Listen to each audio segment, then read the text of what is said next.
খাতা কলম এবং ক্যালকুলেটর নিয়ে সুন্দর মতো আপনি আপনার টেবিলে বসেছেন এবং সেই সাথে আপনারা সকলেই কেমন আছেন এবং কোত্থেকে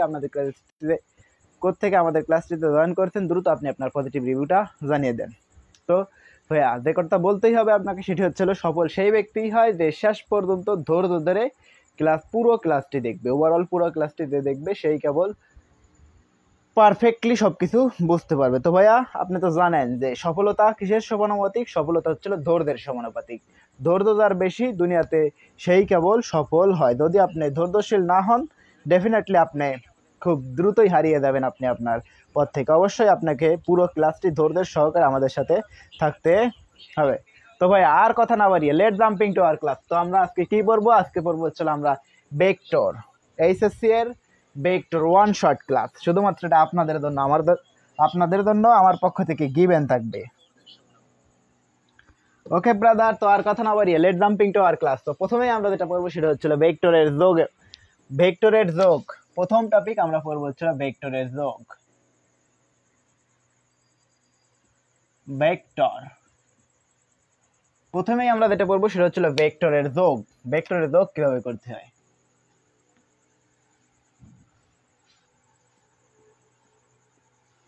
ভেক্টর যোগ, ভেক্টর যোগ। তো লেটস আমাদের কাছে দুইটা ভেক্টর আছে। লেটস আমাদের কাছে একটা ভেক্টর আছে, একটা ভেক্টর এটা হচ্ছে পি ভেক্টর, এবং আমাদের কাছে আরো একটা ভেক্টর আছে, এটা হচ্ছে কিউ ভেক্টর। তো এই পি এবং কিউ ভেক্টরকে যদি আমরা যোগ করাই, এটা হচ্ছে পি ভেক্টর এবং এটা হচ্ছে কিউ ভেক্টর। পি কিউ কে যদি আমরা যোগ করাই, লেটস আমাদের কাছে আছে পি ভেক্টর যোগ হচ্ছে কিউ ভেক্টর। পি এবং কিউ কে যদি আমরা যোগ করাই তাহলে আমরা আরো একটা ভেক্টর পাবো, সেটা হচ্ছে আর ভেক্টর। এই আর কে বলা হচ্ছিল ভেক্টরের লব্ধি বা লব্ধি ভেক্টর। মানে দুইটা ভেক্টরকে যদি আমরা যোগ করাই, পি এবং কিউ কে যদি যোগ করাই, এবং এই পি এবং কিউ এর মাঝের কোণ, লেটস সে পি এবং কিউ এর মাঝের কোণ হচ্ছিল থিটা বা আলফা। যদি আমরা এই দুটোকে যোগ করাই তাহলে আমরা এদের মাঝ বরাবর একটা লব্ধি পাবো, সেটা হচ্ছিল আর, আর ভেক্টর। তো ভাইয়া এই যে ভেক্টর, ভেক্টর কিন্তু ভেক্টরের নিয়মে যোগ করতে হবে। আপনি যদি আপনার নিয়মে ভেক্টরকে যোগ করান তা কিন্তু হবে না, ভেক্টরকে ভেক্টরের নিয়মে যোগ করতে হবে। তো ভেক্টর কিভাবে যোগ করতে হয়? ভেক্টর যোগ করতে হয়, লেটস সে ভেক্টরের লব্ধি আর ইজ ইকুয়াল টু হচ্ছিল root over P square plus Q square plus 2p Q cos alpha. তো এই সমীকরণে আলফা কি? আলফা হচ্ছিল পি এবং কিউ এর, এই সমীকরণে আলফা কি? আলফা হচ্ছিল পি এবং কিউ এর মাঝের কোণ আলফা। পি কি? পি একটা ভেক্টর, এবং কিউ কি? কিউ আরো একটা ভেক্টর, এবং এই আর কি? আর হচ্ছিল পি এবং কিউ এর লব্ধি। পি এবং কিউ কে যোগ করলে আমরা আরো একটা ভেক্টর পাই, সেটা হচ্ছিল আর। এই আর আমরা কিভাবে পাবো? দুইটা ভেক্টরকে যদি আমরা যোগ করাই তাহলে ভেক্টরের লব্ধি আর is equal to P square plus Q square plus 2p Q cos alpha. তো ব্রাদার যদি আমরা এই জায়গায় থেকে একটা অঙ্ক করাইতাম, ম্যাথ করাইতাম, যে লেটস সে এই যে ভেক্টর আছে পি ভেক্টর, পি ভেক্টরের মান হচ্ছিল 5 একক এবং কিউ ভেক্টরের মান হচ্ছিল 10 একক, এবং এদের মাঝের কোণ আলফা হচ্ছিল যদি 60 ডিগ্রি হইতো, তাহলে এই যে সমীকরণে, এই সমীকরণের লব্ধি কত? এই ভেক্টর দ্বয়ের লব্ধি কত হইতো? লব্ধি আমরা জানি R equal to P square plus Q square plus 2p Q cos alpha. তো ব্রাদার সবকিছু গিভেন আছে, আমরা যদি বসাই দেই, পি এর মান 5 একক, 5 এর স্কয়ার প্লাস 10 এর square plus 2 into 10 into 5 cos 60, and cos 60 এর মান কত? cos 60 এর মান হচ্ছিল হাফ। ব্রাদার যদি আমরা শেষ পর্যন্ত ক্যালকুলেশন করি, 100 এ 25 আর 100 এ 10 কে স্কয়ার করলে হচ্ছিল 100, আর এই cos 60 এর মান হচ্ছিল হাফ, আর হাফ দিয়ে 2 কাটলে হচ্ছিল 2, তাহলে বাসে হচ্ছিল শেষ পর্যন্ত 25 যোগ হচ্ছিল 100 যোগ হচ্ছিল 50, রুট ওভার অফ বাইসে কত? 175, 175 আনসার। ব্রাদার আপনি তো দেখলেন যে কিভাবে ভেক্টরকে যোগ করতে হয়। এবার আমরা দেখবো ছিল ভেক্টর বিয়োগ। ভেক্টর বিয়োগ কি? ভেক্টর কিভাবে বিয়োগ করতে হয়? ভেক্টর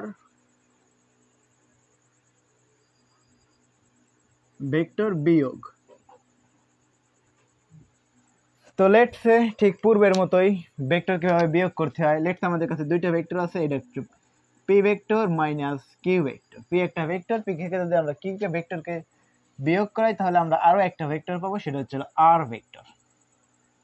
তো এটাকে কিন্তু আমরা সাদায় লিখতে পারি। এটাকে যদি আমরা সাদায় লিখি তাহলে P vector plus minus Q vector. দেখছো না ব্রাদার, আমরা কিন্তু এই P vector plus minus Q vector এটাকে আমরা একটু সাদায় লিখছি। মাইনাস কিউ ভেক্টর বলতে কি বোঝায়? মাইনাস কিউ ভেক্টর মানে কি? মাইনাস কিউ ভেক্টর মানে হচ্ছিল কিউ এর অপোজিট ভেক্টর বা কিউ এর বিপরীত ভেক্টর। এই মাইনাস কিউ মানে কি? কিউ এর বিপরীত ভেক্টর, বিপরীত ভেক্টর, বিপরীত ভেক্টর বা অপোজিট ভেক্টর। তো লেটস বিষয়টা কেমন। লেটস আমাদের কাছে একটা ভেক্টর ছিল, এটা হচ্ছিল P vector O Q vector. তো কিউ কে যদি আমরা ঘুরায় দেই 180 ডিগ্রি বা ফাই কোণে ঘুরায় দেই, এই যে কোণ সরল কোণ 180 ডিগ্রি বা ফাই এর সমপরিমাণ কোণে ঘুরায় দেই, তাইলে সেটা ছিল কিউ এর opposite vector minus Q vector. তো দেখছো না ব্রাদার, শুরুতেই আমাদের কাছে একটা ভেক্টর ছিল, দুইটা ভেক্টর ছিল, একটা ছিল পি ভেক্টর এবং আরেকটা ছিল কিউ ভেক্টর। এখন আমরা এই পি ভেক্টর থেকে কিউ ভেক্টর যদি বিয়োগ করাই তাহলে এটাকে আমরা সাদায় লিখতে পারি P vector plus minus Q vector. Minus Q vector মানে হচ্ছে কিউ এর অপোজিট ভেক্টর। অপোজিট মানে যে ভেক্টরটা আমাদের কাছে গিভেন আছে ওই ভেক্টরটাকে পুরো আমরা রিভার্স করব, মানে 180 ডিগ্রি ঘুরাই দেব। তো এই জায়গায় থেকে যদি আমরা একটা एग्जांपल নিতাম, লেটস আমাদের কাছে একটা ভেক্টর ছিল এই দিকে পি ভেক্টর, এবং এই জায়গায় আমাদের কাছে আরো একটা ভেক্টর গিভেন ছিল ভেক্টর, এটা ছিল কিউ ভেক্টর, এবং এদের মাঝের কোণ ছিল থিটা।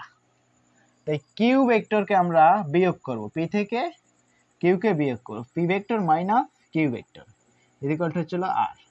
যদি আমরা বিয়োগ করাই, যেটাকে বিয়োগ করব সেটাকে আমরা 180 ডিগ্রি বা পায়ের সমপরিমাণ কোণে ঘোরাই দেব।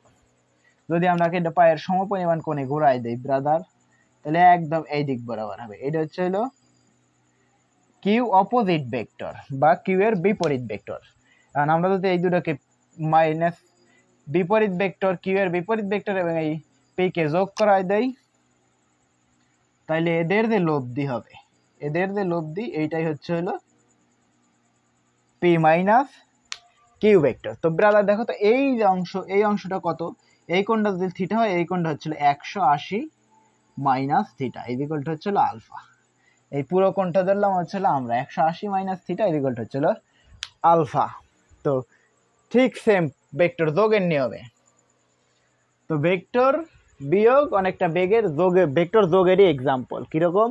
যে লেটস আমাদের কাছে একটা ভেক্টর ছিল ব্রাদার, যে দুটো ভেক্টরকে আমরা যোগ করাইছি, এদের লব্ধি পাইছি আর। এট দ্য সেম টাইম আমরা এই দুইটা ভেক্টরকে বিয়োগ করাইছি, এদের লব্ধিও পাইছি হচ্ছিল আর। যদি আর পাই, এইটাকে আমরা বিয়োগ করলে পরে এই ভেক্টর দ্বয়কে আমরা সাজায় লিখতে পারি, সেটা হচ্ছিল P vector plus minus Q vector. Minus Q vector বলতে কি বোঝায়?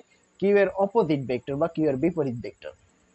বিপরীত ভেক্টর মানে আমাদের কাছে যে ভেক্টরটা গিভেন থাকবে, যেটাকে আমরা বিয়োগ করাবো, ওটাকে 180 বা রিভার্স করব, একদম অপোজিট করব। অপোজিট যে ভেক্টর সেইটাকে হচ্ছিল কিউ এর বিপরীত ভেক্টর বা মাইনাস কিউ ভেক্টর। তো এই মাইনাস কিউ ভেক্টর এবং এই পি ভেক্টরকে যদি আমরা যোগ করি তাহলে এদের মধ্যে লব্ধি পাবো, সেটা হচ্ছে আর ভেক্টর। তো ব্রাদার আমাদের কাছে একটা কোণ শুরুতেই দেওয়া ছিল থিটা, তাহলে এই কোণটা কত? পুরো সরল কোণ 180, 180 থেকে যদি আমরা থিটা বিয়োগ করি তাহলে কিন্তু আমরা এই কোণটা পেয়ে দেবো আলফা। আলফা ইকুয়াল টু কত? 180 মাইনাস থিটা। তো যদি আমরা পূর্বের এক্সাম্পলের মতোই দেখতাম যে কিভাবে ভেক্টর বিয়োগ করে, ভেক্টর বিয়োগের সূত্র ঠিক লব্ধের মতোই ওইভাবেই আমরা ভেক্টর যোগের মতোই করব।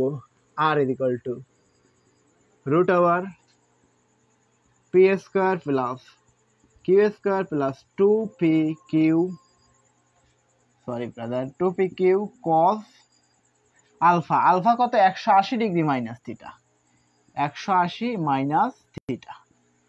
দেখছো ব্রাদার, শুধুমাত্র আমরা অ্যাঙ্গেলটাকে ঘোরাই দিয়েছি। অ্যাঙ্গেল কত ছিল আমাদের? শুরুতে দেওয়া ছিল থিটা, আমরা এবার ঘোরাই দিয়েছি অপোজিট ভেক্টর 180 মাইনাস থিটা।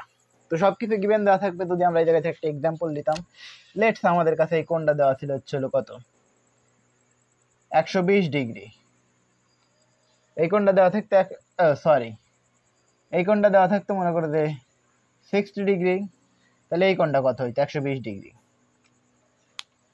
এবং এই ভেক্টরের মান দেওয়া ছিল, এই কিউ ভেক্টরের মান লেটস সে 5 একক, এবং এই পি ভেক্টরের মান দেওয়া ছিল লেটস সে 3 একক, এবং এদের মাঝের কোণ দেওয়া ছিল হচ্ছিল 60 ডিগ্রি। যদি আমরা এই এক্সাম্পলের এই মানগুলো আমরা এই জায়গায় বসাইতাম, তাহলে আমাদের কাছে আসতে হচ্ছিল পি এর মান দেওয়া ছিল কত 3 এর স্কোয়ার প্লাস 5 এর square plus 2 into 3 into 5 cos 120 degree.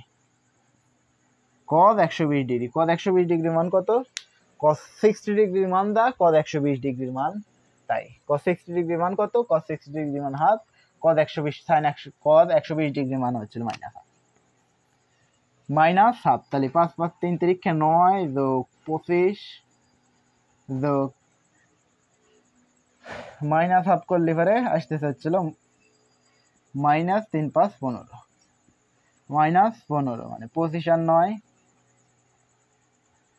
Minus 15, root over of 25 আর 9 কত হচ্ছে, 25 আর 9 34, 25 10 আর 9 19, রুট ওভার অফ 19 মানে 25 থেকে 15 বাদ দিলে বাসে 10, 10-এর সাথে 9 যোগ করলে বাসে হচ্ছিল 19, রুট ওভার অফ 19।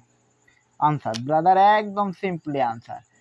ভাইয়া সবার কিন্তু সবকিছু ওভারঅল সবার সবকিছু বোঝা উচিত। কিভাবে, যে লেটস সে শুরুতে আমাদের কাছে একটা ভেক্টর ছিল, দুইটা ভেক্টর ছিল, একটা ভেক্টর হচ্ছিল পি ভেক্টর এবং আরেকটা হচ্ছিল কিউ ভেক্টর।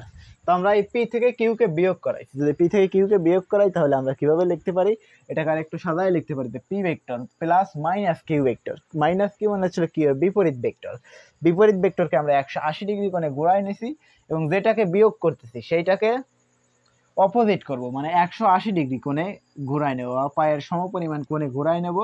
ঘোরায় নিয়ে ওই পি ভেক্টর এবং অপোজিট ভেক্টরকে যোগ করাই দিলেই যে লব্ধি পাবো ওইটাই হচ্ছে হলো P vector minus Q vector. এটা অনেকটা ভেক্টর যোগেরই এক্সাম্পল।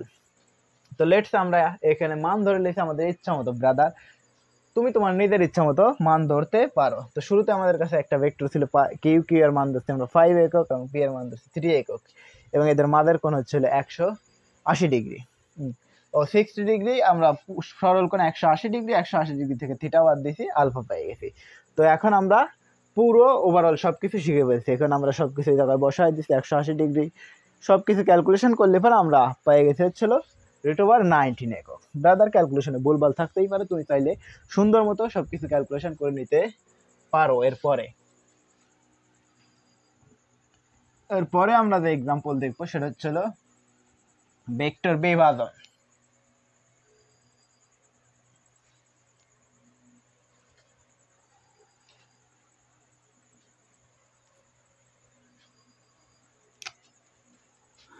ভেক্টর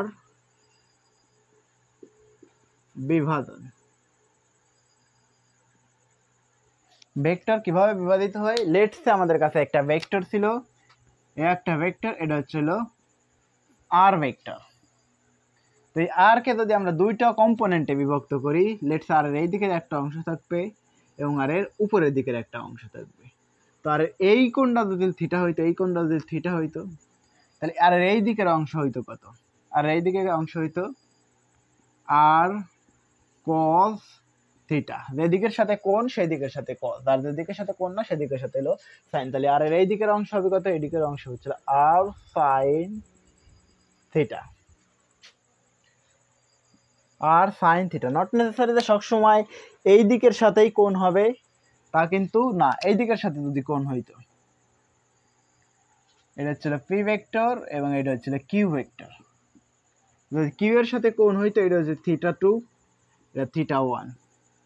তাহলে যে দিকের সাথে কোণ সেই দিকের সাথে হইতো কস, তাহলে এই দিকের সাথে হইতো কত আর কস থিটা 2, আর এই দিকের সাথে হইতো হচ্ছিল আর সাইন থিটা 2, আর সাইন থিটা 2। তো দেখছো ব্রাদার, লেটস আমাদের কাছে একটা ভেক্টর আছে, সেই ভেক্টর হচ্ছিল আর ভেক্টর। এই আর কে যদি আমরা দুইটা কম্পোনেন্টে বিভক্ত করি, দুইটা উপাংশে বিভক্ত করি, তাহলে আর এই দিকের অংশ হচ্ছিল আর কস থিটা, যে দিকের সাথে কোণ সেই দিকের সাথে কস, এই দিকের সাথে কোণ তো এই দিকের সাথে কস, আর কস থিটা 1। কারণ এই দিকের সাথে হচ্ছে থিটা 1 কোণ, আর এই দিকের সাথে কোণ না, যেদিকের সাথে কোণ না সেই দিকের সাথে হচ্ছিল সাইন, তাহলে এই দিকের সাথে আর সাইন থিটা 1। এইবার আমরা কোণটাকেই সরাই নিছি এই দিকের সাথে, কিউ এর সাথে কোণ ধরছি, যদি কিউ এর সাথে কোণ হয় তাহলে এই দিকের সাথে কোণ, তাহলে এই দিকের অংশ হচ্ছিল আর কস থিটা 2 আর এই দিকের অংশ হচ্ছিল আর সাইন থিটা 2। ওকে ব্রাদার, খুব স্মার্টলি কিন্তু আমরা সুন্দরভাবে শিখে উঠছি যে কিভাবে একটা ভেক্টরকে বিভাজিত করতে হয়। এবার আমরা শিখবো হচ্ছিল ভেক্টরের দিক নির্ণয়, কিভাবে আমরা একটা ভেক্টরের দিক নির্ণয় করতে পারি। তো লেটস সে আমাদের কাছে একটা ভেক্টর ছিল, এইদিকে একটা ভেক্টর আছে, এটা ছিল পি ভেক্টর, এবং এই দিক বরাবর আমাদের কাছে আরো একটা ভেক্টর আছে, এটা হচ্ছিল কিউ ভেক্টর, এবং এই পি এবং কিউ কে যদি যোগ করাই আমরা তাহলে সেটা হচ্ছিল আমরা আর ভেক্টর, এবং পি এবং কিউ এর মাঝের কোণ হচ্ছে হলো আলফা। আমরা দেখবো যে এই যে আর ভেক্টর এই লব্ধি কত কোণ করছে কি পি এর সাথে, অথবা কত কোণ করছে কিউ এর সাথে, এই যে কোণ কত কোণ করে গেছে। আমরা জানি ভেক্টর একটা ভেক্টর রাশি, আর ভেক্টর নির্ণয়ের জন্য দুই ধরনের কোয়ান্টিটি দরকার। কি কি কোয়ান্টিটি দরকার? ভেক্টর প্রকাশ করার জন্য দরকার হচ্ছিল মান, পাশাপাশি ভেক্টর প্রকাশ করার জন্য হচ্ছিল দিক দরকার। এখন কত কোণ করে সে এই ভেক্টরের লব্ধিটা যাবে, সেই কোণটা আমরা বের করবো। কিভাবে বের করব? ভেক্টরের কোণ নির্ণয় করা একদম সিম্পল, ট্যান থিটা।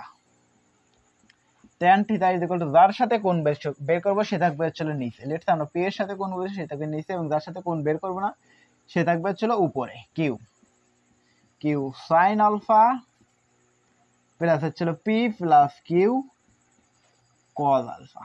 ওকে ব্রাদার, দেখছো পি যার সাথে অ্যাঙ্গেল নিব সে নিচে থাকবে হচ্ছিল সিঙ্গেল, একদম একা একা, এবং যার সাথে কোণ নিব না সে থাকবে হচ্ছিল উপরে এবং নিচে। উপরে থাকবে হচ্ছিল সাইন থিটা, নিচে থাকবে হচ্ছিল কস থিটা।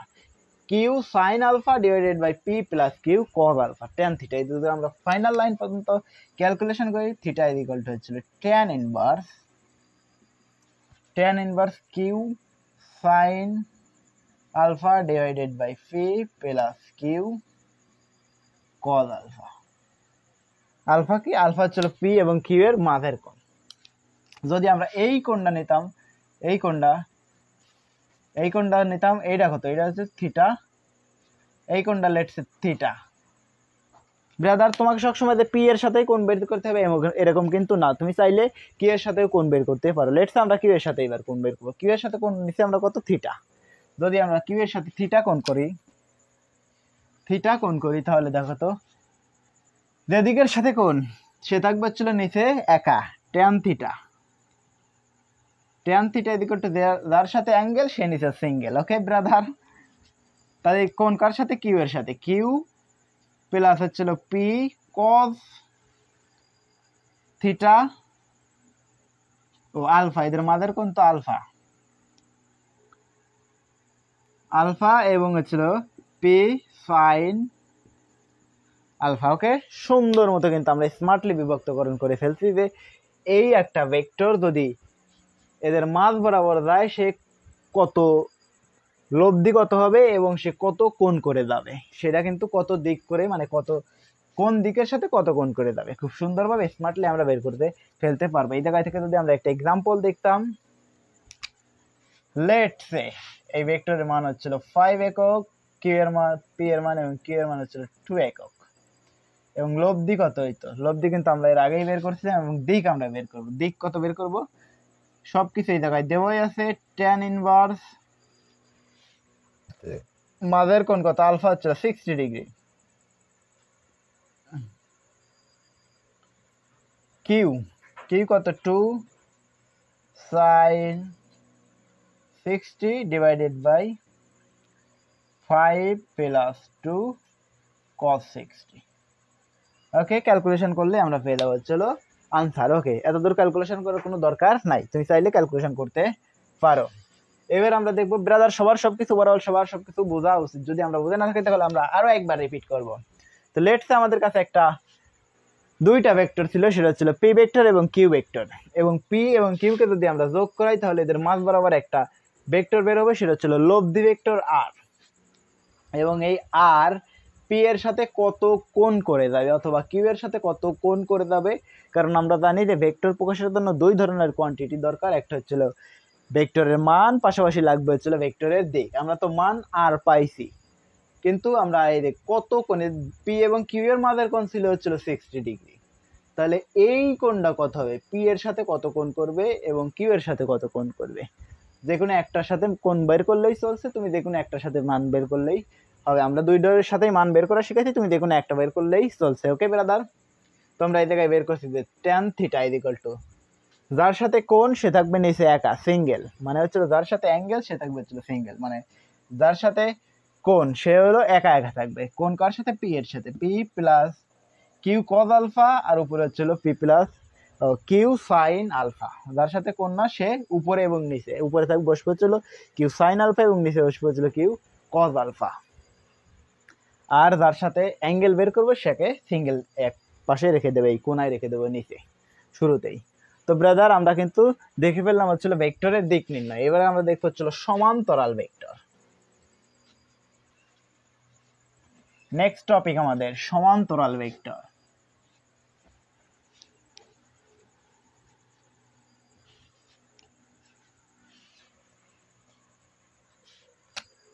ভেক্টর যোগ, ভেক্টর বিয়োগ, ভেক্টর বিভাজন, ভেক্টরের দিক নির্ণয়। এবার আমরা দেখবো চলো সমান্তরাল vector.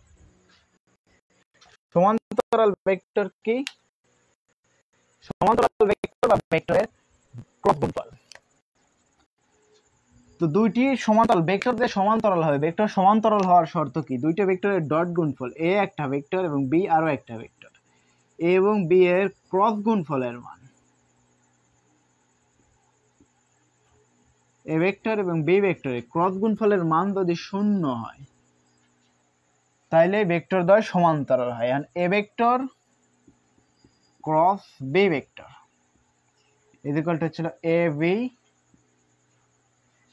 B sine cos theta, A B sine theta, A B sine theta eta cap. দেখছো ব্রাদার, তো এইটাকে আমরা এইভাবে চাইলে প্রকাশ করতে পারি।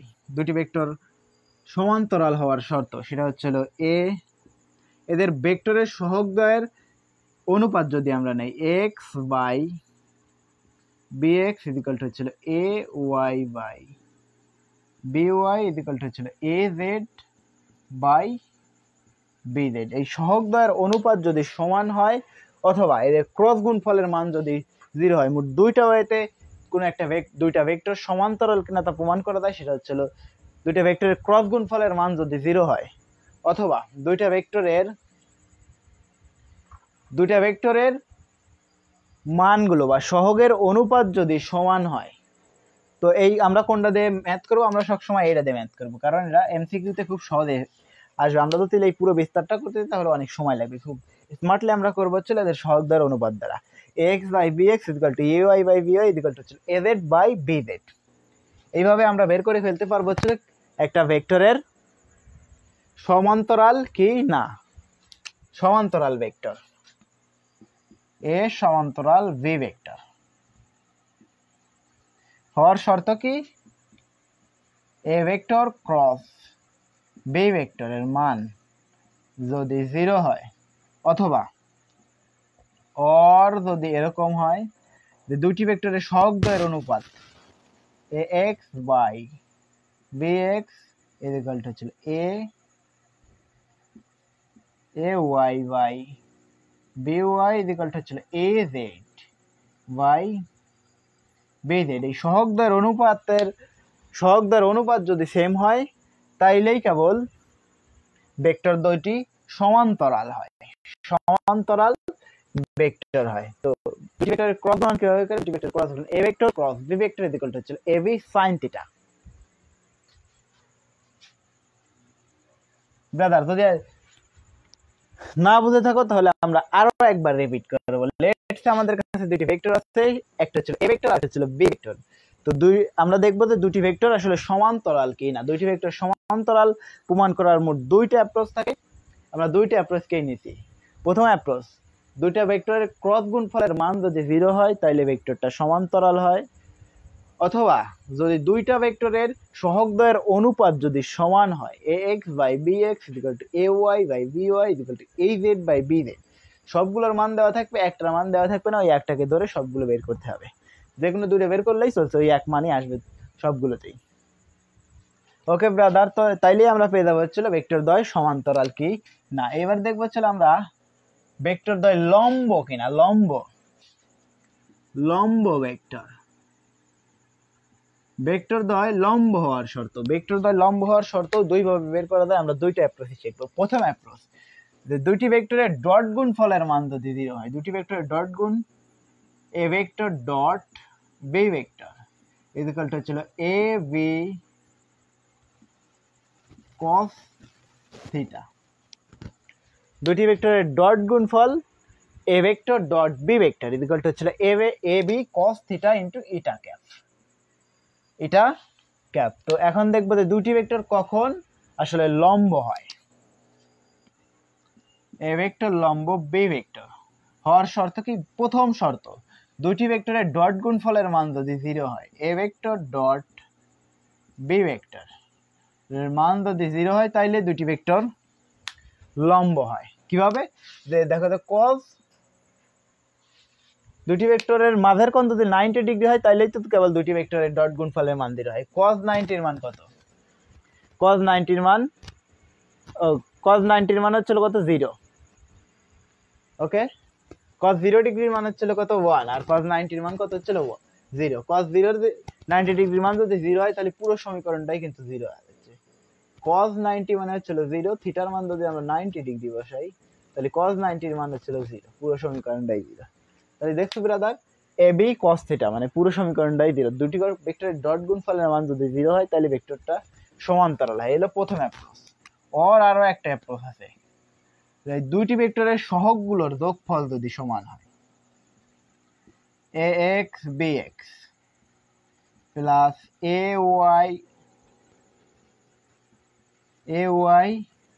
by প্লাস az bz এর মান যদি সমান হয়, তাহলে এই দুটি ভেক্টর সমান লম্ব হয়। তো দুটি ভেক্টর লম্ব হওয়ার শর্ত কি? দুটি ভেক্টরের ডট গুণফলের মান যদি 0 হয়, A vector dot B vector is equal to যদি 0 হয়, তাহলে দুটি ভেক্টর হচ্ছিল সমান্তরাল হয়। তাহলে A vector dot B vector is equal to হচ্ছিল A B cos theta. cos 90 degree মান কত? 0। cos 0 ডিগ্রি মান কত? 1। cos 90 ডিগ্রি মান যেহেতু 0, তাইলেই কিন্তু আমরা সুন্দর মতো পেয়ে যাবো A vector dot B vector is equal to মান যদি 0 হয়, তাইলেই কেবল ভেক্টরটি সমান্তরাল হয়। এ ভেক্টর এবং বি ভেক্টরের মান যদি 0 হয়, ডট গুণফলের মান যদি 0 হয়, তাইলেই সেটা লম্ব ভেক্টর হয়। ওকে, এবার আমরা দেখব হচ্ছে সমতলীয় ভেক্টর। সমতলীয় ভেক্টর, সমতলীয় ভেক্টর হওয়ার শর্ত কি? সমতলীয় ভেক্টর, ওকে, তো লেটস সে আমাদের কাছে একটা সারফেস আছে, একটা তল আছে।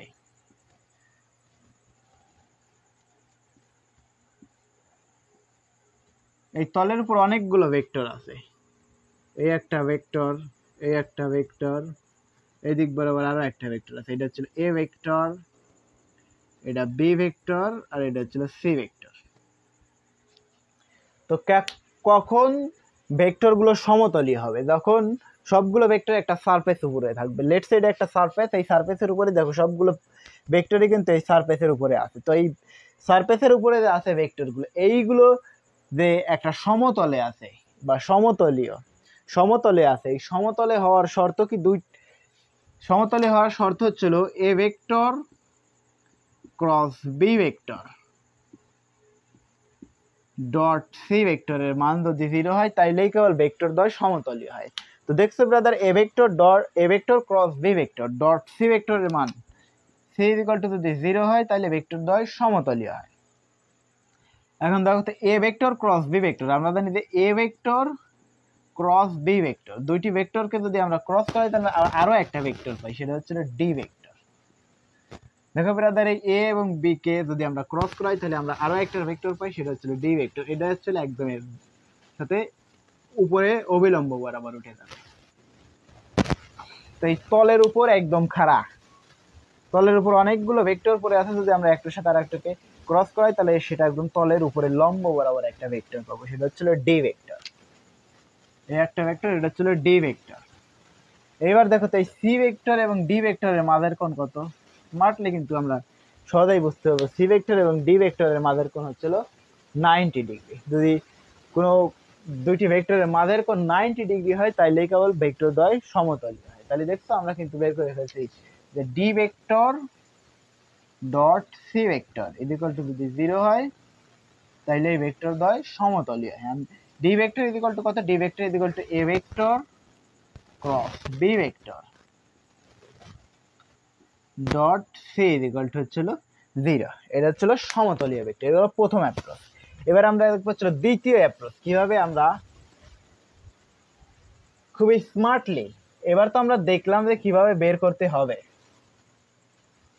এবার আমরা দেখেই বলে ফেলতে পারবো যে কোনটা সমতলীয় ভেক্টর আর কোনটা অসমতলীয় ভেক্টর, একদম স্মার্টলি খুব সুন্দরভাবে দেখে ফেলবো যে আমাদের কাছে মোট 3টা ভেক্টর ছিল এ বি সি। এই ভেক্টর গুলো দ্বারা গঠিত ম্যাট্রিক্সের ডিটারমিনেন্ট যদি 0 হয়, অথবা এই ভেক্টর গুলো দ্বারা গঠিত নির্ণায়কের মান যদি 0 হয় তাইলে কেবল ভেক্টর দ্বয় সমতলীয় হয়। কিভাবে ভেক্টর গুলো দ্বারা গঠিত ম্যাট্রিক্স আমরা কিভাবে বের করব সেটা হচ্ছিল X A Y A Z, bx by bz, আর হচ্ছে cx cy আর হচ্ছে cz। এই যে সবগুলো ভেক্টরের সহগ দ্বারা গঠিত ম্যাট্রিক্সের নির্ণায়কের মান যদি 0 হয় তাইলে এই ভেক্টর দ্বয় সমতলীয় হয়। সমতলীয় ভেক্টর আমরা দেখেই বলে দিতে পারবো যে এই ভেক্টরটা সমতলীয় কি না। তো কিভাবে বলে দিতে পারবো? তো তুমি যদি এই সবগুলো ভেক্টরের যে সহগগুলো আছে সহগগুলো ইনপুট দিয়ে এইটার নির্ণায়ক যদি আমরা বের করি তাইলেই আমরা প্রথমে এক্স নেব, বিএক্স নেব, সিএক্স নেব, অথবা আমরা কলাম বরাবর করতে পারি অথবা সারি বরাবর করতে পারি। তুমি ম্যাট্রিক্স খুব সুন্দরভাবে শিখে ফেলবে তোমার ম্যাথ ক্লাসে। অথবা এই জায়গায় আমরা কলাম অপারেশন করতে পারি, রো অপারেশন অথবা কলাম অপারেশন। কিভাবে করে সেটা? রো যদি নেই আমরা r1 প্লাস r2, এই দুটোকে যোগ করায় আমরা বসাবো হচ্ছিল r2 তে, অথবা কলাম অপারেশন যদি আমরা করি c1 plus c2 equal to হচ্ছিল c1 এ বসাবো। আমরা এই দুটোকে যোগ করে c1 c2 কে যোগ করে c1 এ বসাবো, অথবা r1 r2 কে যোগ করে r1 এ বসাবো, অথবা r2 তে বসাতে পারো। তোমার যেটা করলে সুবিধা হবে সেইভাবেই তুমি বসাবে। কেন বসাবে? আমরা জানি যে ম্যাট্রিক্সে যে কোনো দুইটা সারি অথবা কলাম যদি সেম হয়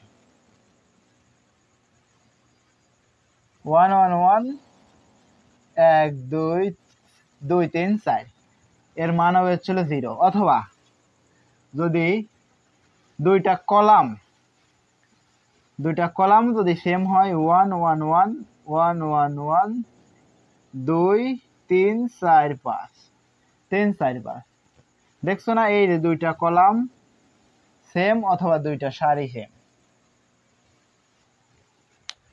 আমরা জানি যে ম্যাট্রিক্সের দুইটা রো অথবা দুইটা সারি যদি সেম হয় তাহলে তাদের নির্ণায়কের মান কিন্তু 0 হয়। তোমার পুরোটা বিস্তার করতেই হবে না, তুমি দেখবে যে কারে কারে যোগ করলে কারে পাওয়া যায়। তুমি দেখেই খুব সুন্দরভাবে বলতে পারবে যে এটা সমতলীয় কি না। এই গেল আমাদের সবগুলো কনসেপ্ট সমতলীয় ভেক্টর বের করার নিয়ম। এবার আমরা দেখবো ছিল আপেক্ষিক বেগ।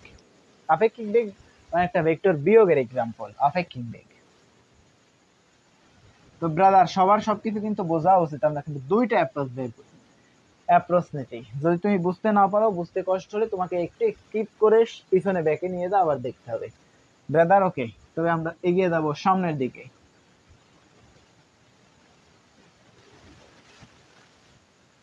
সেই টপিকটা হচ্ছে আমরা সমতলীয় ভেক্টর পর্যন্ত পড়ছি। এবার দেখবো আমরা আপেক্ষিক বেগ।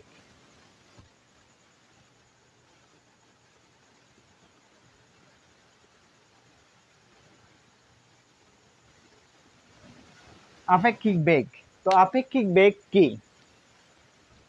আপেক্ষিক বেগ মানে হচ্ছিল রিলেটিভ একটা থেকে আর একটা বেগে, ভি কম্পারেবল সি বা ভি উইথ রেফারেন্স সি।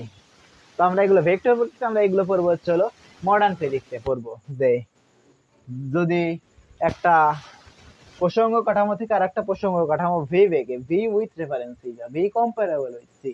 আলোর কাছাকাছি বেগে যদি দূরে সরে যায় তাইলেই কেবল এগুলো কাজ করে। তো এই জায়গায় তো অত কিছু না, এই জায়গা স্মার্টলি শুধু দেখবো আমরা কিভাবে আপেক্ষিক বেগ কাজ করে। তা আপেক্ষিক বেগ কি?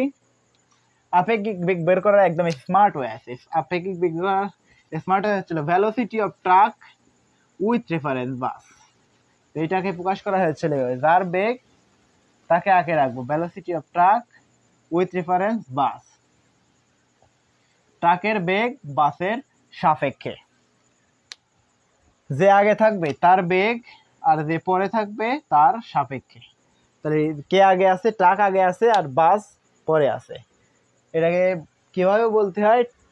Velocity of truck with reference bus, অথবা বাসের বেগ ট্রাকের বেগ বাসের সাহায্যে, ট্রাকের বেগ বাসের সাহায্যে, অথবা velocity of truck with reference bus, এইভাবে প্রকাশ করতে হয়। তো এই জায়গায় থেকে আমরা সব সময় মনে রাখবো যে সমীকরণ কথা বলে,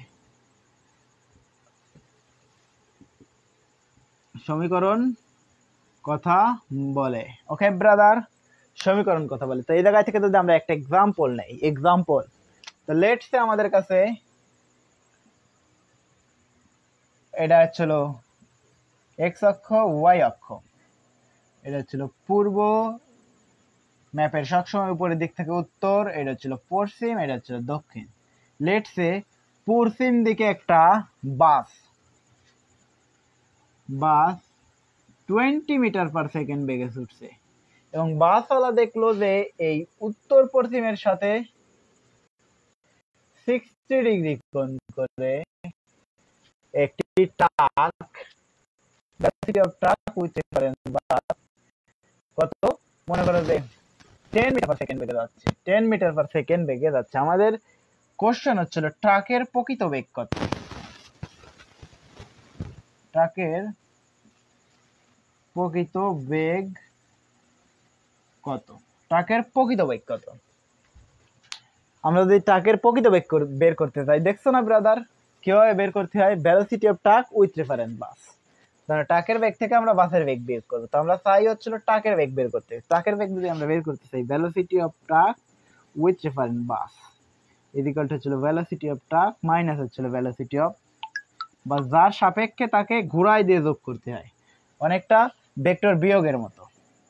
যে velocity of truck plus minus velocity of bus, ওই ভেলোসিটি অফ বাস। তাই আমরা পাই হচ্ছিল velocity of bus of truck, velocity of truck with reference bus. তো আমাদের দরকার হচ্ছিল velocity of truck equal to হচ্ছিল, এটাকে এই মোড়ে নিয়ে আসলে যোগ হয়ে যায় velocity of truck with reference bus plus হচ্ছিল ভেলোসিটি অফ বাস। তো শুধুমাত্র এই দুটোকে যোগ করাই দিতে হবে। এই দুটোকে যদি আমরা যোগ করাই দেই তাহলে এদের মাঝ বরাবর একটা লব্ধি পেয়ে দেবো, সেটা হচ্ছিল আর। তো ভেক্টর যোগ কিন্তু আমরা মাত্রই শিখছি ভেক্টর কিভাবে যোগ করতে হয়, এবং এদের মাঝের কোণ কত, এদের মাঝের কোণ কত হবে সেটাও কিন্তু আমরা খুব স্মার্টলি, খুব সুন্দরভাবে একটু আগেই আমরা শিখছি। ব্রাদার যদি তোমার বুঝতে কষ্ট হয় তবে আমরা আরো একবার দেখবো এটা কিভাবে এমনটা করতে হয়।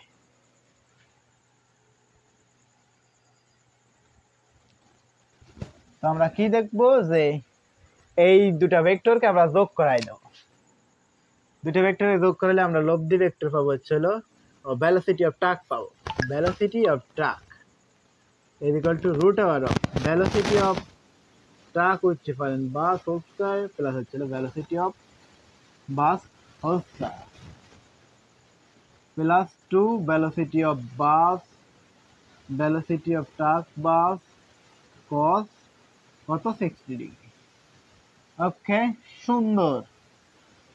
এই পেয়ে গেলাম আসলে আমরা ট্রাকের বেগ। আর এইবার আমরা দেখবো ট্রাক কত কোণ করে যাবে, কারণ আমরা জানি যে ভেক্টর প্রকাশের জন্য দুই ধরনের কোয়ান্টিটি দরকার, মান দরকার, পাশাপাশি দিক দরকার। যদি আমরা দিক বের করতে চাই তাহলে tan theta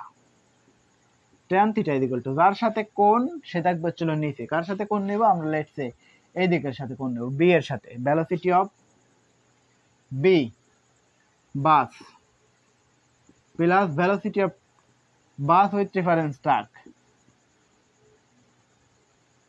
cos alpha, alpha কত cos 60 আর উপরে আসবে হচ্ছিল velocity of truck with reference bus sin 60।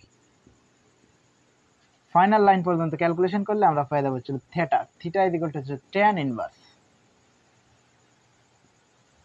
tan inverse velocity of truck with reference bus sin theta. Theta তো লয়, থিটা হচ্ছিল 60 ডিগ্রি, থিটার মান তো given 60 degree. Velocity of bus plus হচ্ছিল velocity of truck with reference bus cos 60। Calculation করলে আমরা পেয়ে যাবো হচ্ছিল আনসার। এই গেল আমাদের হচ্ছিল আপেক্ষিক বেগ। ব্রাদার আমরা কিন্তু খুব সুন্দরভাবে সবকিছু শিখছি। যদি তোমার বুঝতে কষ্ট হয় তবে আমরা আরো একবার দেখবো। লেটস আমাদের কাছে দুইটা ভেক্টর ছিল, একটা হচ্ছিল ভেলোসিটি অফ বাস আর একটা velocity of bus with reference truck. Velocity of truck with reference bus, তো আমরা এদেরকে আপেক্ষিক বেগ মানে একটা থেকে আর একটা এক নির্দিষ্ট বেগে দূরে সরে যাচ্ছে। তো এই যে একজন বাস চালক পূর্ব দিকে 20 মিটার পার সেকেন্ড বেগে যাত্রা শুরু করছে এবং সে যাওয়ার পথে দেখলো যে একজন ট্রাক চালক উত্তর পশ্চিম দিকের সাথে 60 ডিগ্রি কোণ করে 10 মিটার পার সেকেন্ড বেগে যাচ্ছে। তো আমাদের কোশ্চেন হচ্ছিল যে ট্রাকের প্রকৃত বেগ কত, কারণ এই বাসওয়ালা তো দেখছে মানে বাসওয়ালার সাপেক্ষে এই বেগটা হয়েছে, এটা তো ট্রাকের প্রকৃত বেগ না, কারণ এও গতিশীল সেও গতিশীল। তাহলে ট্রাকের প্রকৃত বেগ কত? দুটাই যখন গতিশীল হয়, আমরা তো আগেই বললাম যে প্রসঙ্গ কাঠামো মানে একটা থেকে আর একটা দূরে সরে যাচ্ছে, যদি দূরে সরে যায় তাইলেই তো কেবল রিলেটিভ বা আপেক্ষিক হয়। তো একটা থেকে আর একটা দূরে সরে যাচ্ছে, যদি একটা থেকে আর একটা দূরে সরে যায় তাহলে এই ট্রাকের বাসওয়ালা দেখলো যে ট্রাকটা অত বেগে উত্তর পশ্চিম দিকের সাথে 60 ডিগ্রি কোণ করে চলে যাচ্ছে, তাহলে আমরা বের করবো যে ট্রাকের প্রকৃত বেগ কত। তাহলে ট্রাকের প্রকৃত বেগ velocity of truck reference bus whole square plus bus whole square plus 2 into velocity of bus into velocity of truck with reference bus into cos 60। মানগুলো গিভেন সবকিছু বসাই দিলেই পাই যাবো আমরা আনসার। এবং কত কোণ করে যাত্রা করছে সেটা যদি আমরা বের করতে চাই থাকবে হচ্ছিল আমাদের সবকিছু জানতে লাগবে, যার সাথে কোণ সে থাকবে হচ্ছিল নিচে, উপরে সবকিছু বসাই দিলে আগের মতোই কোণ নির্ণয়ের মতো। এগুলো কিন্তু আমরা আগেই খুব সুন্দর মতো শিখছি। এবার আমরা দেখবো হচ্ছিল বৃষ্টিতে ছাতা ধরা।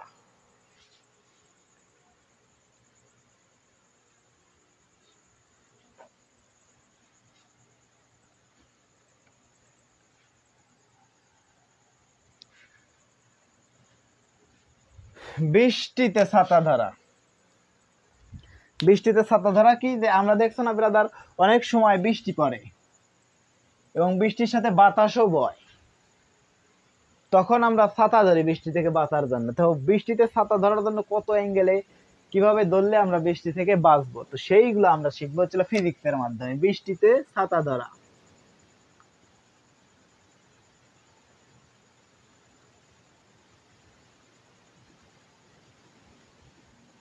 বৃষ্টিতে ছাতা ধরা। এখন আমরা কিভাবে বৃষ্টিতে ছাতা ধরবো, তো লেটস সে একটা সারফেস, এই সারফেসের উপর একজন ব্যক্তি আছে, তো বৃষ্টি পড়তেছে, তো তিনি একটা ছাতা ধরছেন হাত দিয়ে।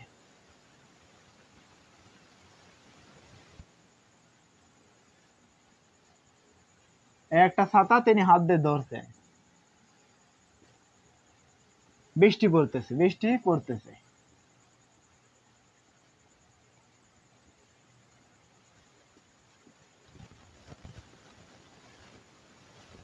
কিন্তু এই ব্যক্তি কিন্তু স্থির, এই ব্যক্তি গতিশীল না। যদি এই ব্যক্তি গতিশীল হইতো তাইলে কি হইতো দেখো ব্রাদার, যদি ব্যক্তি গতিশীল হইতো তাহলে বৃষ্টির ফোঁটা এবং সে যদি এই খারাপভাবে ছাতি ধরতো তাহলে বৃষ্টির ফোঁটা এসে তার মাথার উপর পড়তো, কারণ বৃষ্টির ফোঁটা যখন তার কাছে এসে পৌঁছাইতো সে নিজে গিয়ে এই জায়গায় যে বৃষ্টির ফোঁটাগুলো পড়ছে সে নিজে গিয়ে এদেরকে ছুঁয়ে দিত, নিজে গিয়ে এই বৃষ্টির ফোঁটাগুলোকে ছুঁয়ে দিত, দ্যাটস ওয়াই সে ভিজে দিত, সে নিজে গিয়ে এই বৃষ্টির ফোঁটাগুলোকে ছুঁয়ে দিত। কারণ কিছু সময় পরে তো আর সেই জায়গায় থাকবে না, যদি সে গতিশীল হইতো সে আর তো এই জায়গায় থাকবে না, কারণ এখন যে জায়গায় আছে সেই জায়গার বৃষ্টিগুলোকে সে ছাতি দিয়ে আটকাইছে। বাট সে যদি গতিশীল হইতো তাহলে সে যদি এইভাবে ছাতা ধরতো তাহলে সেই বৃষ্টির যে এই দিক দিয়ে যে বৃষ্টিগুলো পড়তেছে সে নিজে গিয়ে এই বৃষ্টি ছুঁয়ে দিত, সে নিজে গিয়ে এই বৃষ্টিগুলোকে বৃষ্টির ফোঁটাগুলোকে ছুঁয়ে দিত, দ্যাটস ওয়াই সে ভিজে দিত। যদি সে না ভিজতে চায় তাহলে ডেফিনেটলি তাকে একটা কোণ করে বাঁকা করে ছাতি ধরতে হবে। তো এই বিচারা এই ব্যক্তি বৃষ্টি থেকে বাঁচতে চায়। তো বৃষ্টি থেকে বাঁচতে চাইলে ডেফিনেটলি তাকে একটা কোণ করে ছাতা ধরতে হবে।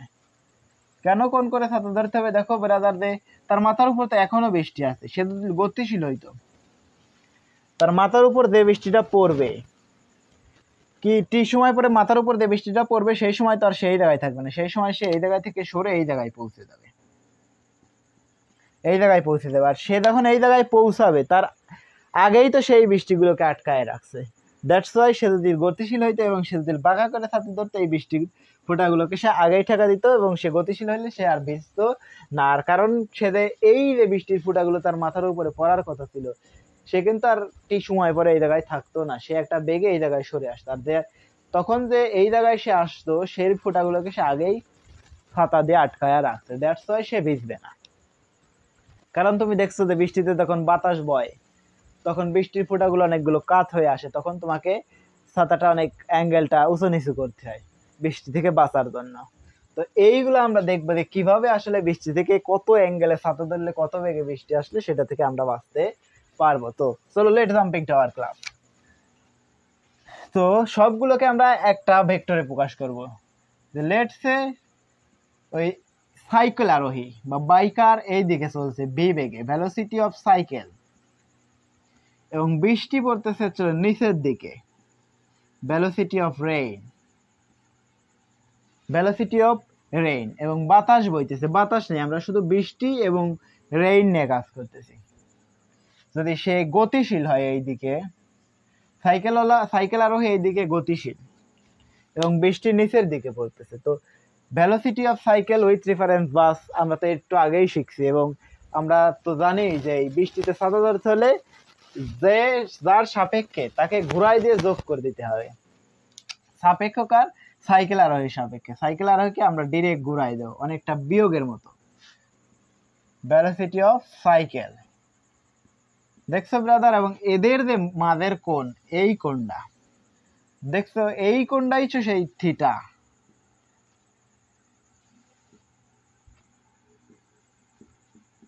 এই কোণটাই তো থিটা, সে যে ছাতা ধরছিল এই কোণে, দেখছো না ব্রাদার? এই কোণ আর এই কোণ সেম কোণ, এই ছাতার কোণ আর এই কোণ সেম কোণ। তো এই কোণটাই তো আমাদের বের করতে হবে, theta.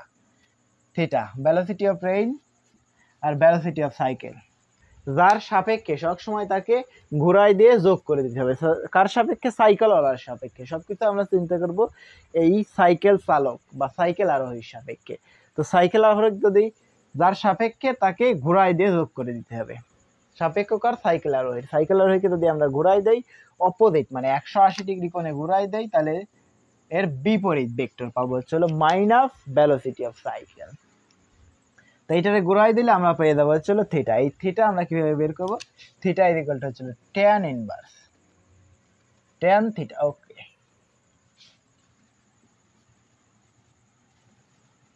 tan theta, tan theta is equal to হচ্ছে যার সাথে কোণ সে থাকবে হচ্ছে নিচে, কোণ কার সাথে? রেইনের সাথে। ভেলোসিটি অফ রেইন আর উপরে থাকবে হচ্ছে যার সাথে কোণ না সে থাকবে হচ্ছে উপরে, velocity of cycle. Okay brother, যদি আমরা ফাইনাল পর্যন্ত যাই তাহলে থিটা ইজ ইকুয়াল টু হচ্ছে tan inverse velocity of rain আর ভেলোসিটি অফ সাইকেল। বৃষ্টির বেগ, সাইকেলওয়ালার বেগকে যদি আমরা বৃষ্টির বেগ দ্বারা ভাগ করাই তাইলে আমরা পেয়ে যাবো হচ্ছে থিটা। কত কোণে এই ছাতাটা উঁচু নিচু করতে হবে আমাদের এই বৃষ্টির হাত থেকে বাঁচতে হলে। তো যদি আমরা জানতে চাই তাহলে কি কি লাগবে? লাগবে হচ্ছে সে কত বেগে গতিশীল, এবং জানতে লাগবে বৃষ্টি কত বেগে পড়ছে, তাইলেই কিন্তু আমরা পেয়ে যাবো হচ্ছে থিটা। লেটস আমরা এই জায়গায় থেকে একটা এক্সাম্পল দেখতাম যে লেটস সাইকেল আরোহী 20 মিটার পার সেকেন্ড বেগে গতিশীল, 20 মিটার পার সেকেন্ড বেগে গতিশীল সাইকেল আরোহী, এবং বৃষ্টি পড়তেছে লেটস 10 মিটার পার সেকেন্ড বেগে, 10 মিটার পার সেকেন্ড বেগে নিচের দিকে পড়তেছে। তাহলে সে কত কোণে, যদি আমরা কত কোণে ছাতা ধরলে আমরা এই বৃষ্টির হাত থেকে বাঁচবো? তো কিভাবে ছাতা ধরতে হবে? যে লেটস আমরা একটা ছাতা ধরছি এর সাথে একটা কোণ করে, তো এই জায়গায় থেকে রেইন পড়তেছে, বৃষ্টি পড়তেছে, আমরা একটা বেগে এইদিকে গতিশীল, বৃষ্টি তো পড়তেছে, তো আমরা যদি গতিশীল থাকি তো এই বৃষ্টিটা এসে আমাদের মাথায় পড়ার কথা, বাট আমরা তো আর এই জায়গায় এই বৃষ্টিতে তখন এই জায়গায় পৌঁছাবে, এই বৃষ্টির ফোঁটাটা তখন এই জায়গায় পৌঁছাবে, তখন তো আমরা এই জায়গায় থাকবো না, তখন আমরা এই জায়গায় পৌঁছে যাব। যদি আমরা এই জায়গায় পৌঁছে যাই, এই জায়গার যে বৃষ্টি পড়ার কথা ছিল সেটাকে আমরা আগে থেকেই আটকায় রাখছি, দ্যাটস ওয়াই আমরা ভিজবো না, এবং এই আগে থেকেই আটকায় রাখছি, এবং সে কত কোণে আমরা আটকায় রাখছি এবং কত বেগে বৃষ্টি ছিল সেই কোণটা আমরা নির্ণয় করবো, কত কোণে আমরা ছাতাটা ধরছিলাম। তো আমরা দিয়ে রাখছি সাইকেল আরোহীর বেগ ছিল 20 মিটার পার সেকেন্ড এবং বৃষ্টি পড়তেছিল, রেইনের ভেলোসিটি ছিল 10 মিটার পার সেকেন্ড। আমরা দেখবো হচ্ছিল কত কোণে আমাদের ছাতা ধরতে হবে। আমরা জানি tan থিটা, উপরে হচ্ছে হলো যার সাথে কোণ সে থাকবে হচ্ছিল নিচে ভেলোসিটি অফ রেইন, আর উপরে থাকবে হচ্ছিল ভেলোসিটি অফ সাইকেল। ওকে, আমরা বের করবো হচ্ছিল theta, theta is equal to হচ্ছে tan inverse velocity of rain, আর উপরে থাকবে হচ্ছিল velocity of cycle. Okay, tan inverse velocity of cycle 20 আর ভেলোসিটি অফ রেইন হচ্ছিল কত 10, 20 দিয়ে 10 কাটলে হচ্ছিল 2, tan ইনভার্স 2, এটা হচ্ছিল আমাদের কোণ থিটা।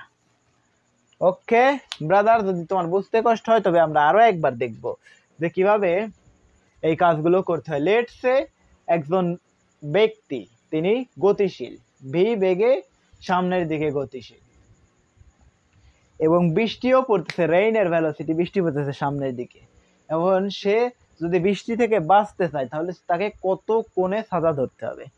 সেটা কি হবে যে বৃষ্টি পড়তেছে, সোজাসুজি তার মাথার উপরে বৃষ্টি পড়ার কথা এবং সে ভিজে যাওয়ার কথা, বাট সে একটা বেগে গতিশীল হওয়ার কারণে বৃষ্টির ফোঁটা যখন তার মাথার কাছে পৌঁছাবে তখন সে আর এই অবস্থানে থাকবে না, সে কিছুটা সরে এই অবস্থানে পৌঁছাবে, এ থেকে সরে সে বিতে পৌঁছাবে, এবং বিতে যে বৃষ্টির ফোঁটাটা পড়ার কথা ছিল সেই বৃষ্টির ফোঁটাটাকে সে আগে থেকেই ছাতা দিয়ে আটকায় রাখছে, দ্যাটস ওয়াই সে ভিজবে না। যদি সে ভিজতে না চায় তাকে কত কোণে এই ছাতাটা ধরতে হবে, সেই কোণটা হচ্ছিল থিটা ইজ ইকুয়াল টু হচ্ছে tan ইনভার্স 2। আমরা কিন্তু এই সাইকেল আরোহী বা এই ছাতাওয়ালার বেগ দিছিলাম হচ্ছে 20 মিটার পার সেকেন্ড, এবং রেইনের ভেলোসিটি, বৃষ্টির ভেলোসিটি ছিল হচ্ছে 10 মিটার পার সেকেন্ড।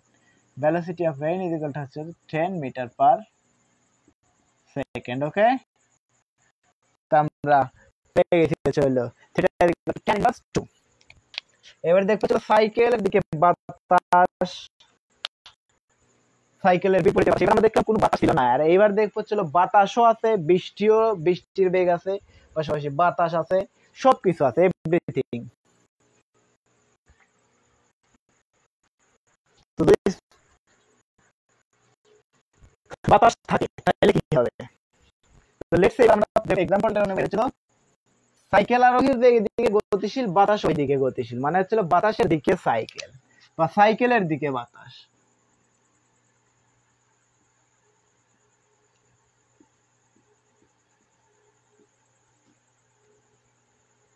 সাইকেলের দিকে বাতাস, তো লেটস সে সাইকেল আরোহী এই দিক গতিশীল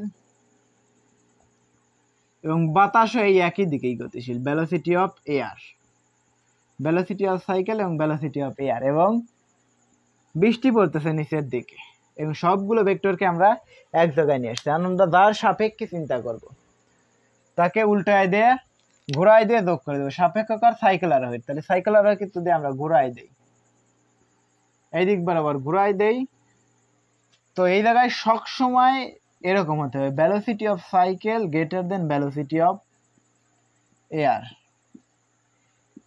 এই কোয়ান্টিটি যদি মানে তাইলে কেবল লব্ধি এই কোয়াড্রেন্টে থাকবে, মানে থার্ড কোয়াড্রেন্টে থাকবে লব্ধি। যদি এরকম হইতো velocity of air greater than velocity of cycle, মানে হচ্ছিল বাতাসের বেগ সাইকেলের বেগের চাইতে বেশি, শুরুতে হচ্ছিল সাইকেলের বেগ ছিল বাতাসের বেগের চাইতে বেশি, আর এইবার হচ্ছিল বাতাসের বেগ সাইকেলের বেগের চাইতে বেশি।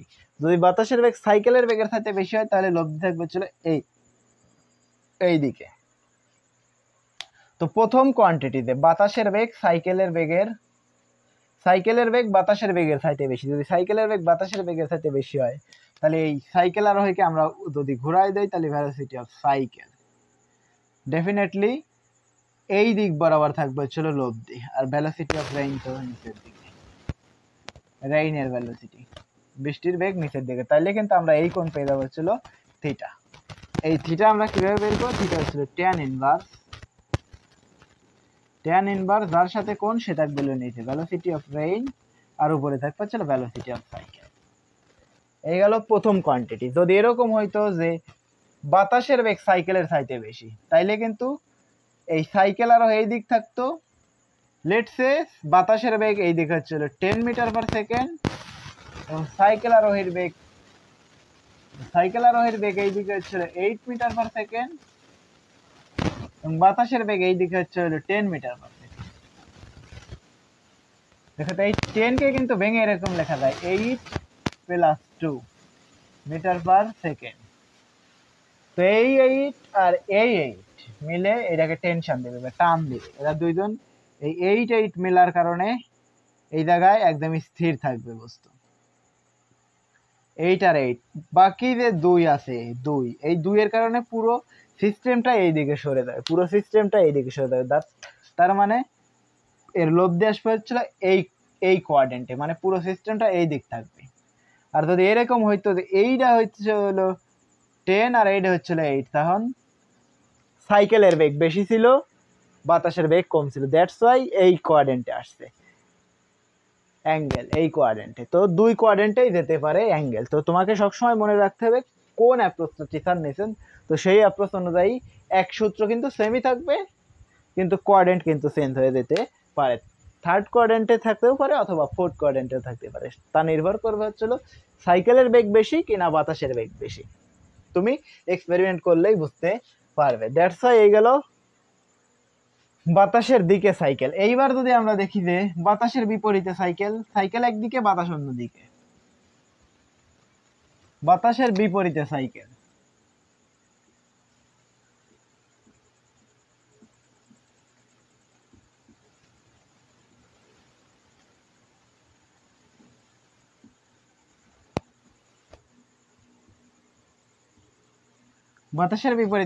লেটস সে এই দিক যাচ্ছে সাইকেল, আর ভেলোসিটি অফ সাইকেল, বাতাসের বেগ এই দিকে, ভেলোসিটি অফ এয়ার, এবং রেইনের ভেলোসিটি তো সবসময় নিচের দিকে, ভেলোসিটি অফ রেইন।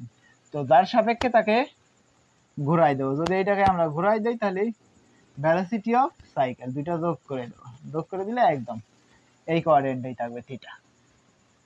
তো এটাকে আর প্রুফ করার দরকার আছে? এটা আর প্রুফ করার কোনো দরকার নাই। তাহলে tan theta equal to tan inverse যার সাথে কোন সেটা থাকবে নিচে, ভেলোসিটি অফ রেইন, আর যার সাথে কোন না সেটা থাকবে হচ্ছিল উপরে, ভেলোসিটি অফ এয়ার প্লাস হচ্ছিল ভেলোসিটি অফ সাইকেল, দুইটার যোগ।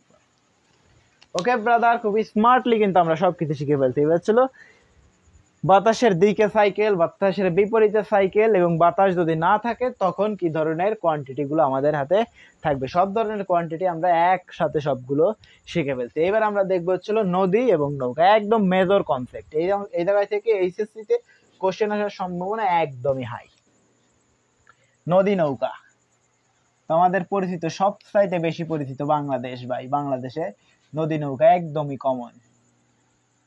খুব ছোট্টবেলায় যদি তুমি গ্রামে বড় হও তাহলে তোমার খুব সুন্দর মনে আছে যে বাংলাদেশটা কত সুন্দর, নদীমাতৃক একটা দেশ। জায়গায় খুব ছোট্টবেলায় থেকে আমরা শিখে আসছি যে বাংলাদেশ নদীমাতৃক দেশ, যে দেশে অহরহ নদী আছে। বাংলাদেশের সবচাইতে বড় নদী পদ্মা নদী। ওকে ব্রাদার, তবে এইবার আমরা দেখবো ছিল নদী নৌকা। এটা আমাদের আজকে লাস্ট টপিক, নদী নৌকা।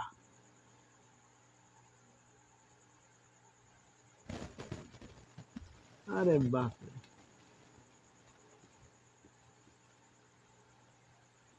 নদী নৌকা। তো নদী নৌকার কনসেপ্টটা কি? নদী নৌকার কনসেপ্ট হচ্ছিল যে আমরা যদি সর্বনিম্ন সময় নদী পাড়ি দেই, সর্বনিম্ন দূরত্বের নদী পাড়ি দেই, অথবা দুই ধরনের কোয়ান্টিটি আছে, একটা হচ্ছে সর্বনিম্ন সময়ে নদী পারি, একটা হচ্ছে সর্বনিম্ন দূরত্বে নদী পারি এবং কত বেগে নদী পারি দেবো আমরা। আমরা প্রথমে দেখবো হচ্ছিল সর্বনিম্ন দূরত্বে নদী পারি। প্রথম টপিক হচ্ছিল সর্বনিম্ন দূরত্বে নদী পারি।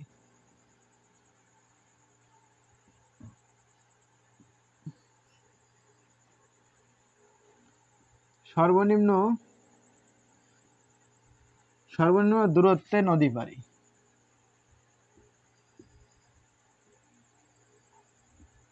তো লেটস আমাদের কাছে একটা নদী আছে, এই একটা নদী,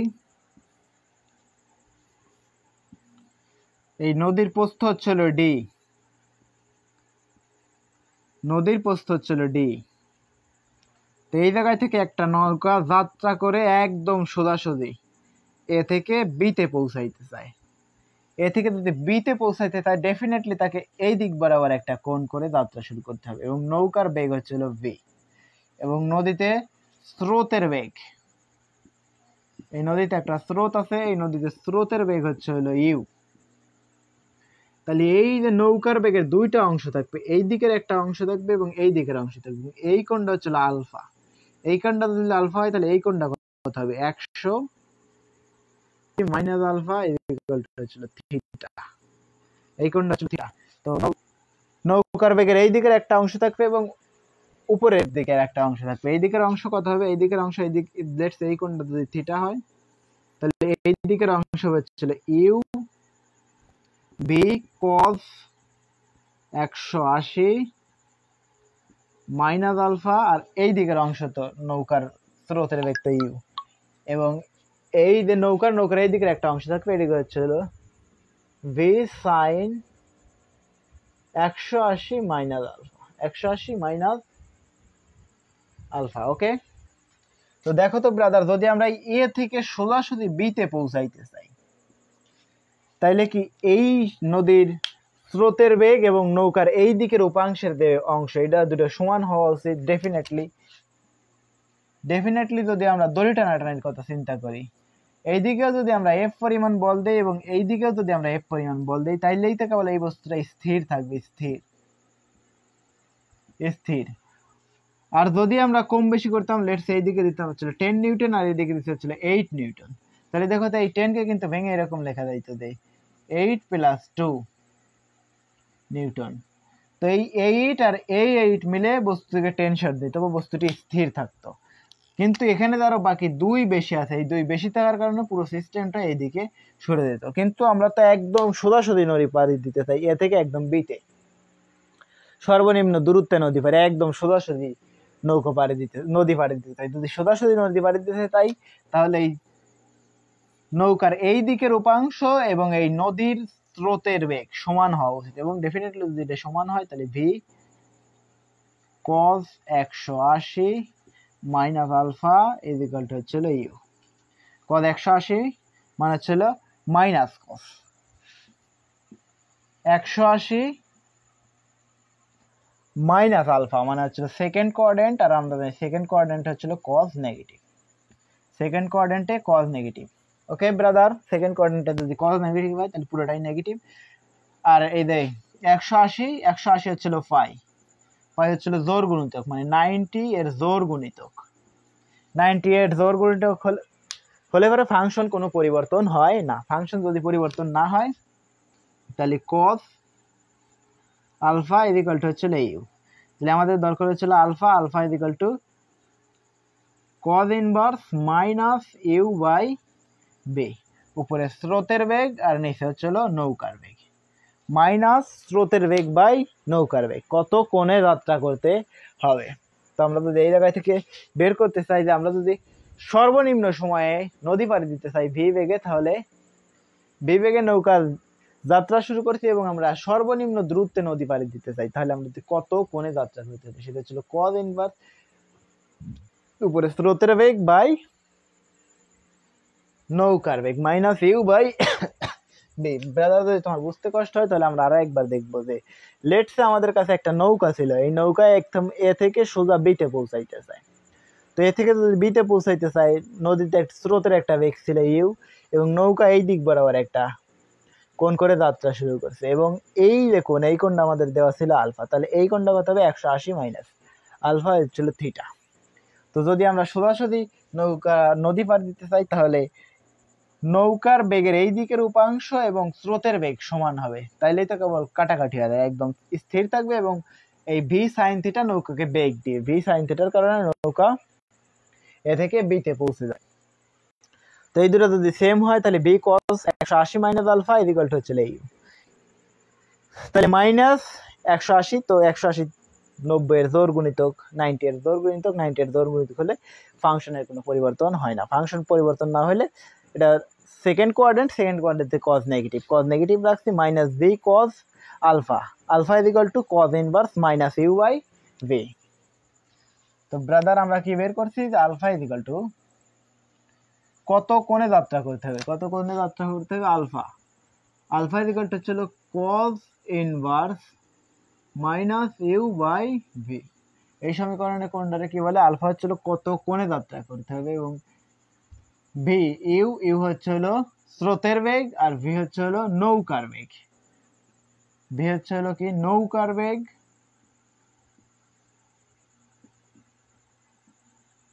আর ইউ হচ্ছে হলো স্রোতের বেগ।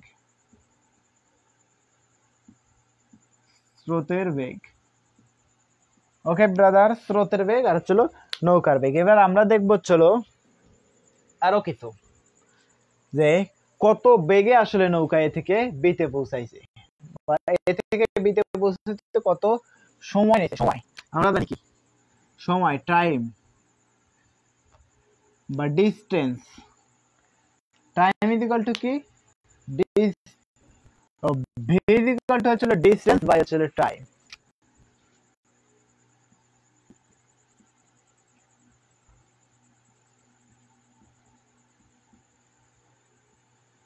ডিস্টেন্স বাই হচ্ছে টাইম, ভেলোসিটি।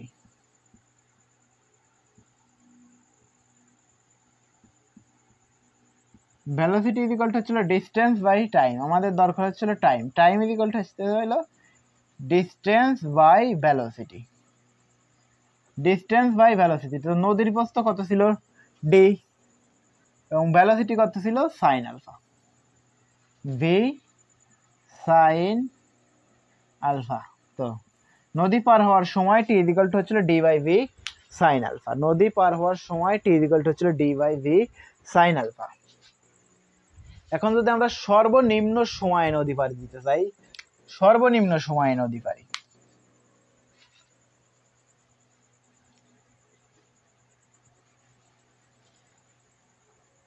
লেটস সে চিত্রটা আমরা আরো একবার রিডও করব, যে যদি আমরা একদম সর্বনিম্ন সময়ে নদী পাড়ি দিতে চাই, তাহলে আমরা দেখছো কি আমরা পাইছি টি ইকুয়াল টু হচ্ছে D by V sine alpha.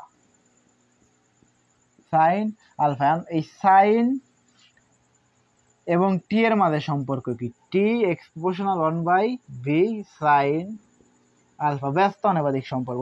টি কে যদি আমরা মিনিমাম